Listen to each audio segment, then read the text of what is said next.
విజయవాడ ప్రజలు. ఈ విజయవాడ ప్రజలందరికీ ఈ మధ్య సోషల్ మీడియాలో ఒక వార్త దొంగ తిరుగుడు వార్తలు ఒకటి తిరుగుతుంది. దీనికి మీ అందరికీ నా గౌరవ ముఖ్యమంత్రి నారా చంద్రబాబు నాయుడు గారికి, తెలుగుదేశం నాయకులకి, కార్యకర్తలకి, నన్ను అద్భుతమైన విజయం ఇచ్చిన విజయవాడ ప్రజలకి, మీ అందరికీ ఈ విషయం మీద ఒకటే చెప్పదలుచుకున్నాను సమాధానం. అందులో జర్నలిస్ట్ సోదరులు కూడా నా ఎదుగుదలలో ఎంతో ప్రోత్సహించారు. మీ అందరికి కూడా ఇవాళ ఉన్న విషయాలు చెప్పదలుచుకున్నాను. నేను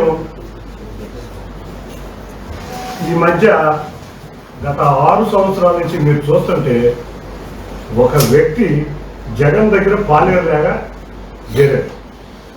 ఈ పాలేరు చేసే పనులు ఏంటంటే జగన్ రెడ్డి యొక్క ఆలోచనని తీసుకురావడం. దీంట్లో భాగంగా మన ఆరోపణ జరిగింది. రాజకేశ్వరరెడ్డి, రాజకేశ్వరరెడ్డికి నాకు సంబంధం ఉంది. నేను రాజకేశ్వరరెడ్డిని 4 సార్లు కలిశాను.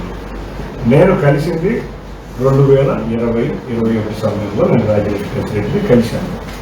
అతనికి నాకు హైదరాబాద్లో మా కుటుంబానికి ఒక ఆస్తికి అతను నైబర్. నాది ఆస్తి చాలా పెద్ద 4,000 గజాల ఆస్తిలో తను ఒక నైబర్.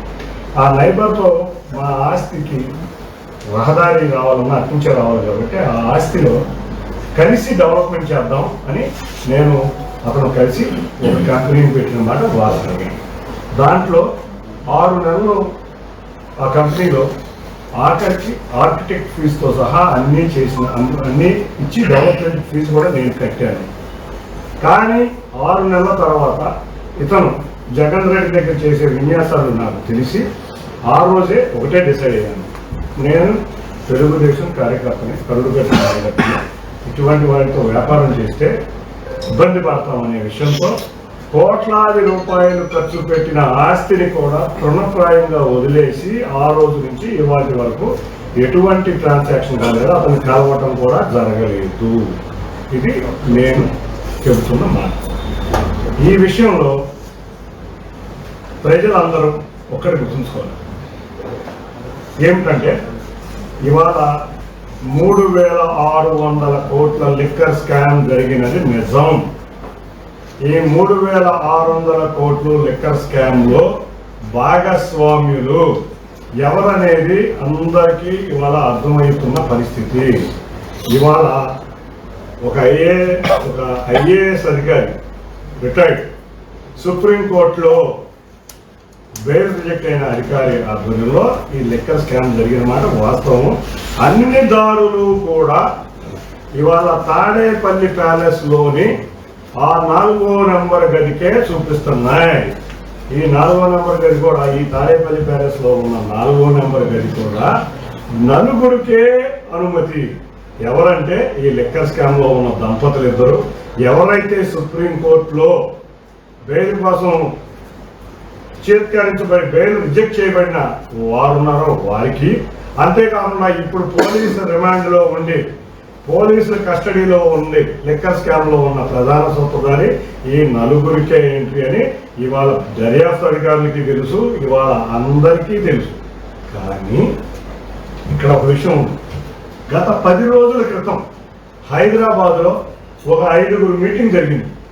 ఈ 5గురులో మీటింగ్లో ఒక 4 పేర్లు అయితే వచ్చినాయి, కానీ 5వ పేరు కూడా రాలేదు. అది కూడా తెలుసుకున్నాం.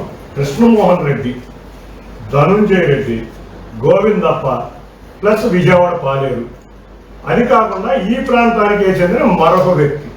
ఈ 5గురు కూర్చుని ఇవాళ లిక్కర్ స్కామ్ మన వైపు వస్తుంది, దీన్ని ఏ విధంగా జరగాలి అని చెప్పి 2 రోజులు మల్లగొల్లాలు పడి ఎక్కడ కనెక్షన్ అయితే ఉందో ఒక చిన్న కనెక్షన్ ఏదో నేను ఉన్న నా కంపెనీ కనెక్షన్ తీసుకుని, అది పబ్లిక్ డొమైన్లో ఉన్న డాక్యుమెంటే, వాళ్ళు ఏదో అది బయట ఉన్న డాక్యుమెంట్ కాదు. ఆ లింకును కూడా మీరు చూస్తే ఎలక్షన్ ముందే ఈ లింకుని ప్రెస్ మీట్లో ఈ విజయవాడ పాలేరు దాన్ని ఎప్పుడు పదే మెన్షన్ చేస్తూనే ఉన్నాడు.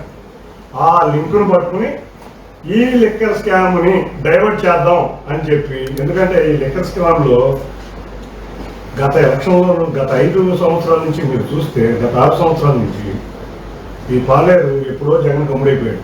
మీరు చూశారు కదా. మిమ్మల్ని చంద్రబాబు నాయుడు గారు అరెస్ట్ సమయంలో కూడా ప్రతినిత్యం ఫోన్లతో జగన్ రెడ్డికి మెసేజ్లు జారించేవాడు.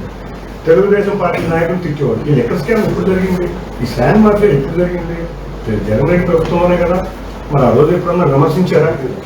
అంటే జగన్ రెడ్డికి అమ్ముడైపోయి తెలుగుదేశం అన్ని అమ్ముకుని ఇక్కడ కూర్చుని ఇక్కడ తెలుగుదేశం పార్టీ నాయకుల్ని కార్యకర్తల్ని జగన్ రెడ్డికి అమ్మేసి ఆ రోజు లెక్కర్లో డబ్బులు తీసుకుని ఇసుకలో డబ్బులు తీసుకుని ఎలక్షన్లో నుంచుని జగన్ రెడ్డి డబ్బులతో నుంచుంది కాబట్టి ఈ లెక్కర్ స్కామ్ కూడా అతనిదే.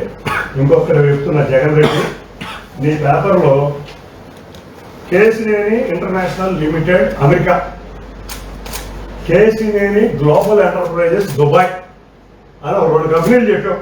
ఇదేదో నా పేరు మీద ఉన్న కంపెనీలు, ఈ 2 కంపెనీల ద్వారా నువ్వు నీ పాలేరు డబ్బులు అమెరికాకి దుబాయ్కి వెళ్ళింది. నేను కూడా మీరందరూ కూడా నిజం నిగ్గు తెలిసే జర్నలిస్టు.